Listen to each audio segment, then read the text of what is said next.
সবাইকে আবারও স্বাগতম আমার ভিডিওতে। আসলে আমি ডিউটি থেকে ফিরছি, ভাবলাম একটু ভিডিও করি, কারণ আমি মাত্র ট্রেন থেকে নামলাম। তো সুইডেনে গত 1 জানুয়ারি থেকে স্নোস্টর্ম হচ্ছে অ্যাকচুয়ালি। স্বাভাবিকভাবে সুইডেনে প্রচুর স্নো পড়ে, বাট এই বছর খুব একটা স্নো পড়ে নাই। বাট এবার সে না পড়াটা পুষিয়ে দিচ্ছে।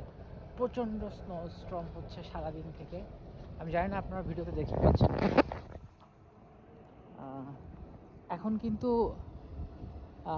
বিকাল 4টা, কিন্তু অন্ধকার চারদিকে। ও মাই গডনেস, ওই ট্রেন যাচ্ছে। ঠিক আছে, আজ এ পর্যন্তই। দেখা হবে আবার নতুন কোনো ভিডিওতে। সে পর্যন্ত ভালো থাকুন সবাই। Bye bye.